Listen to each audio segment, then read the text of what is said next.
That Lass of LOWRIE'S by Francis Hodgson Burnett. Chapter 33. The owners of the Wigan collieries held their meeting. That a person in their employ should differ from them boldly and condemn their course openly was an extraordinary event. That a young man in the outset of his career should dare so much was unprecedented. It would be a ruinous thing, they said amongst themselves, for so young a man to lose so important a position on the very threshold of his professional life, and they were convinced that his knowledge of this would restrain him, but they were astounded to find that it did not. He brought his plans with him and laid them before them. They were plans for the abolition of old and dangerous arrangements, for the amelioration of the condition of the men who laboured at the hourly risk of their lives, and for rendering this labour easier. Especially, there were plans for a new system of ventilation, proposing the substitution of fans for the long-used furnace. One or two of the younger men leaned towards their adoption, but the men with the greatest influence were older and less prone to the encouragement of novelty. "It's all nonsense," said one. "Furnaces have been used ever since the mines were opened, and as to the rest, it arises, I suppose, from the complaints of the men. They always will complain. They always did." "So far, they have had reason for complaint," remarked Derek. "As you say, there have been furnaces ever since there have been mines, and there have also been explosions, which may, in many cases, be attributed to them. There was an explosion at Broughton a month ago, which was to some extent a mystery, but there were old miners who understood it well enough. The return air, loaded with gas, had ignited at the furnace, and the result was that 40 dead and wounded men were carried up the shaft to be recognised, when they were recognisable, by mothers and wives and children who depended upon them for their scant food."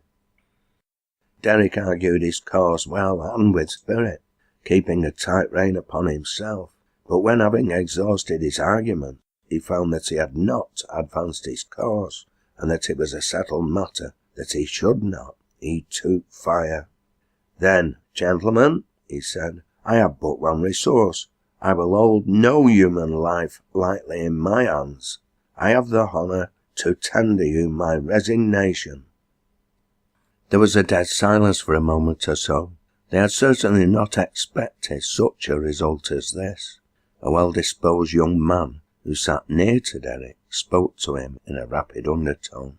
"My dear fellow," he said, "it will be the ruin of you. For my part, I admire your enthusiasm, but do not be rash." "A man with a will and a pair of clean hands is not easily ruined," returned Derek a trifle hotly. "As to being rash or enthusiastic, I am neither the one nor the other. It is not enthusiasm which moves me.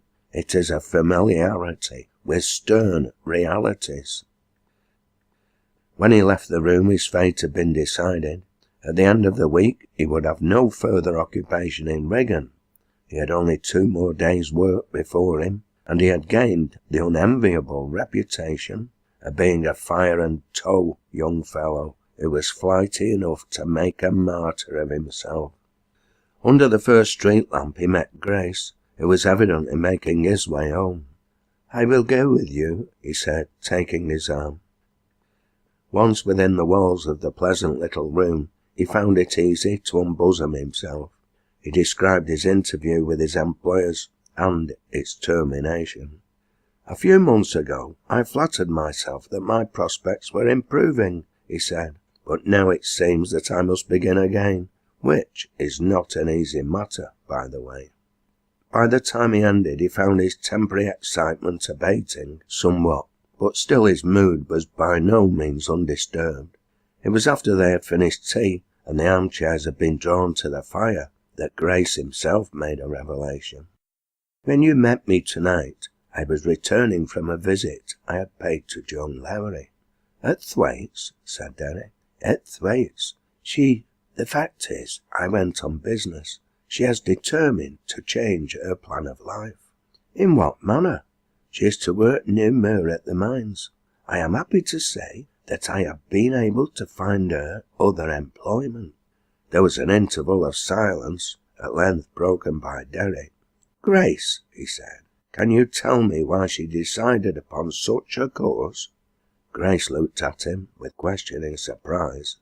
"I can tell you what she said to me on the subject," he replied. "She said it was no woman's work, and she was tired of it." "She's not the woman to do anything without a motive," mused Derek. "No," returned the curate. A moment later, as if by one impulse, their eyes met. Grace started as if he had been stung. Derek simply flushed. "What is it?" he asked. I do not think I understand," Grace faltered. "Surely I am blundering." "Nay," said Derek gloomily, "you cannot blunder, since you know the truth. You did not fancy that my feeling was so trivial, that I could have conquered it so soon. Joan Lowrie." "Joan Lowrie?" Grace's voice had broken in upon him with a startled sound.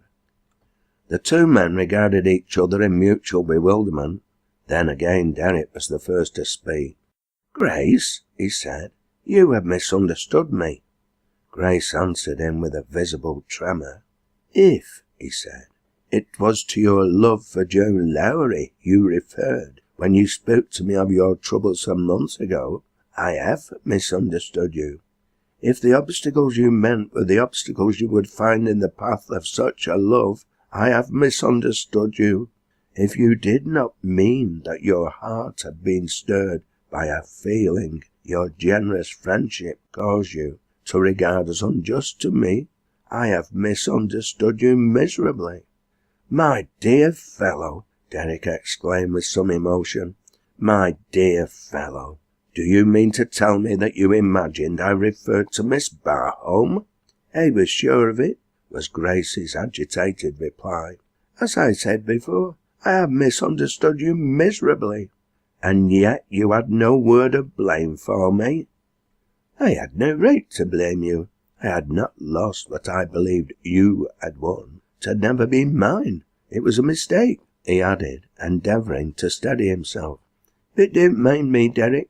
Let us try to set it right. Only, I am afraid you will have to begin again." Derek drew a heavy breath. He took up a paper knife from the table and began to bend it in his hands. "Yes," he said, "we shall have to begin again. And it is told in a few words," he said, with a deliberateness almost painful in its suggestion of an intense effort at self-control. "Grace, what would you think of a man who found himself setting reason at defiance, and in spite of all obstacles, confronting the possibility of loving and marrying, if she can be won, such a woman as Joan Lowrie?" "You are putting me in a difficult position," Paul answered. "If he would dare so much, he would be the man to dare to decide for himself." Derek tossed the paper knife aside. "And you know that I am the person in question. I have so defied the world, in spite of myself at first, I must confess. I have confronted the possibility of loving Joan Lowrie until I do love her. So, there the case stands." Gradually there dawned upon the curate's mind certain remembrances connected with Joan. Now and then she had puzzled and startled him, but here, possibly, might be the solution of the mystery. "And Joan Lowrie herself?" he asked questioningly. "Joan Lowrie herself," said Derek, "is no nearer to me today than she was a year ago." "Are you quite—" hesitatingly, "are you quite sure of that?" The words had escaped from his lips in spite of himself. Derek started, and turning toward him with a sudden movement, "Grace," he said. "I asked if you were quite sure of that," answered Grace, colouring. "I am not,"